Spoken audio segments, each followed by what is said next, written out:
이번 사고 역시 예고된 인재였다는 말 나오고 있습니다. 이런 사고 계속 끊이지 않고 있는데 먼저 박인복 교수님, 교수님께서 과거에 한 2000년대 중반쯤에 건설교통부 재직하셨잖아요.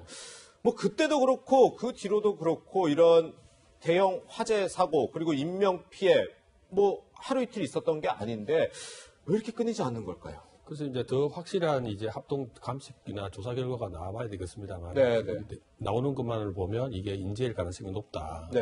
뭐 이런 것인데요. 우리가 이제 대표적인 2000이라 그러면 우리가 2008년도 그때 사실은 물류 그 냉동 창고 건설 현장에서 40여 명이라는 사람이 인명피해를 받지 않습니까? 그하고 유사한 사건이기 때문에 저는 2008년 이후 나왔기 때문에 자세히는 알 수 없습니다만 그때 당시에 사실은 법률적으로는 많이 보강이 됐습니다. 어떻게 뭐 감식 그 조사서를 미리 발행해야 된다든지 위험성이 있으면은 화재 안전 요원을 배치한다든지 해서 강화하기는 했는데요.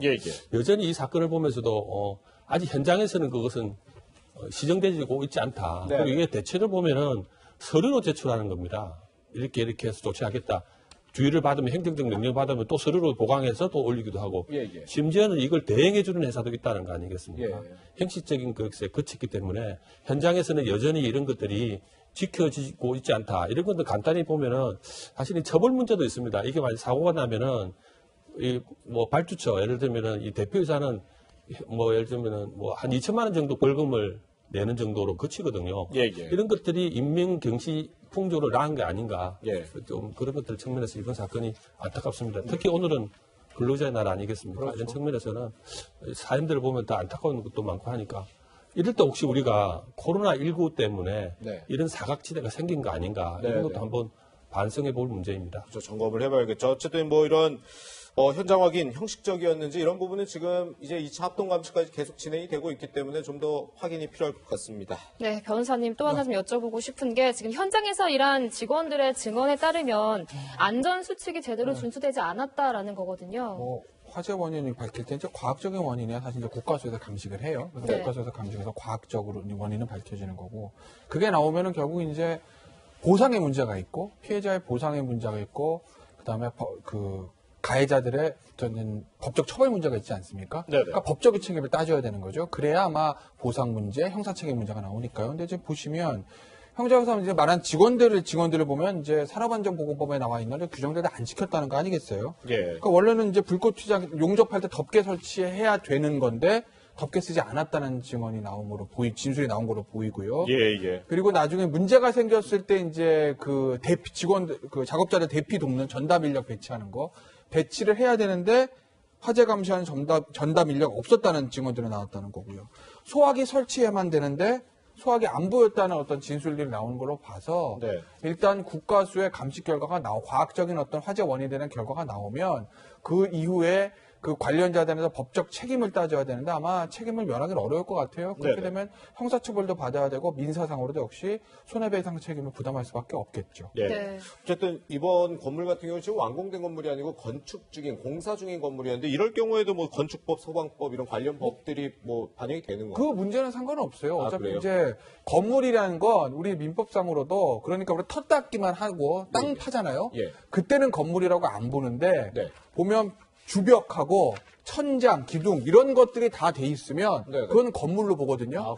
그러니까 예를 들어 집 질 때도 안에 내장 인테리어 안에도 겉에 예를 들어서 골조 다 세우고 지붕이라든지 벽 같은 거 다 쳐서 외관으로 봤을 때 건물 같다. 그러면 이제 건물로 봐요. 그러니까 지금 오늘 이번에 있던 2002 공사장 화재도 이 건물도 안에 물류센터가 완전히 무슨 예를 인테리어까지 다 된 건 아니에요. 하지만 주벽이라든지 기둥, 지붕 이런 것들이 다 갖추고 있기 때문에 이건 이제 민법상으로도 건물로 보거든요. 그러니 이제 건축법하고 소방법 그대로 적용되는 거죠. 그렇군요. 네, 오늘 아무래도 근로자의 날인데 이런 날을 앞두고 발생한 참사가 참 안타깝게 느껴지는데 교수님, 그 희생자들의 사연이 또 참 안타까운 것 같습니다.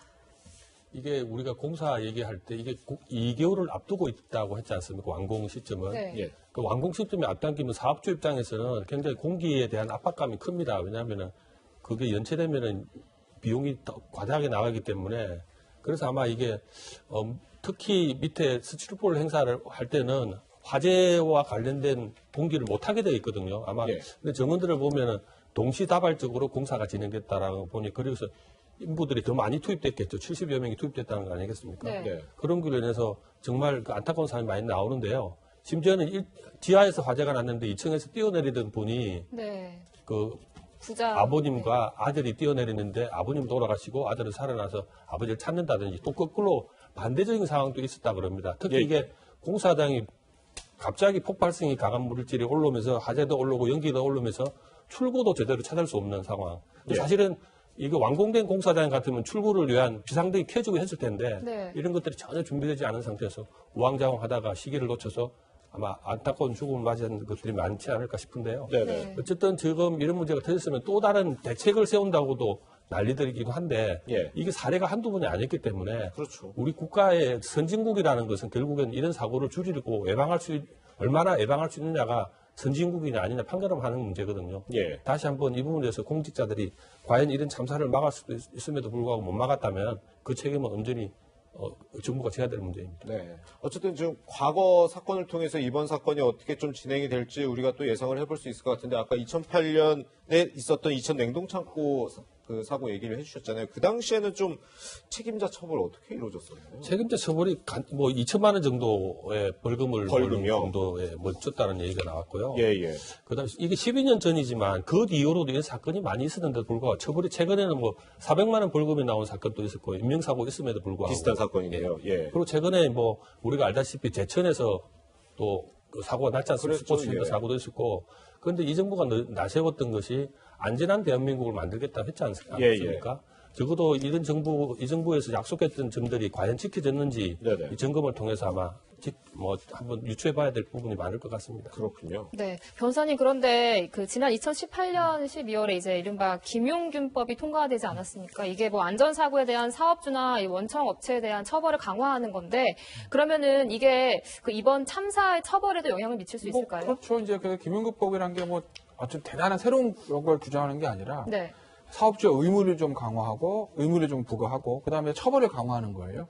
그러니까 기본적인 본질은 똑같다는 거죠. 법이 좀 개정이 돼. 새로운 법을 만든 게 아니라 기존에 있었던 산업안전보건법을 개정을 한 거니까. 예. 그러니까 이번에도 당연히 적용이 되는 거고 그렇다고 보면 똑같은 어떤 맥락에서 보면 그 사업주의 처벌이 좀 강화되는 그런 효과가 있는 거죠. 예. 네.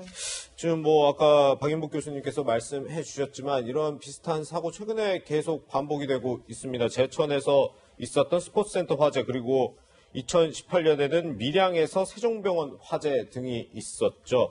그래서 그럴까요? 이제 문재인 대통령 어제 이렇게 밝혔습니다. 문재인 정부 들어서 화재 안전 대책을 강화했다. 그런데 현장에선 왜 작동되지 않았는지 살필 필요가 있다.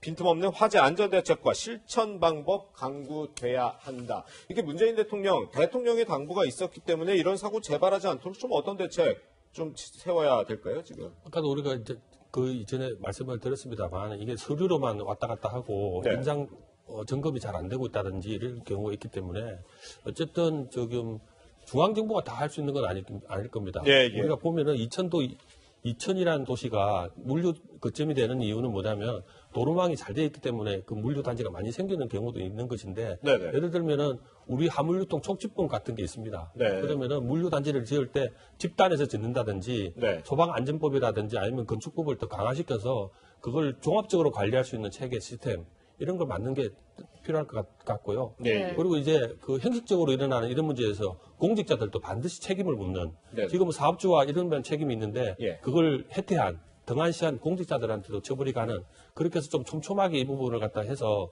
우리가 이런 참사는 더 이상 일어나지 않게끔 해야 되겠습니다. 네, 이런 참사 반복될 때마다 인재라는 지적이 되풀이되고 있습니다. 실효성 있는 대책 시급히 마련돼야 할 것 같습니다. 네.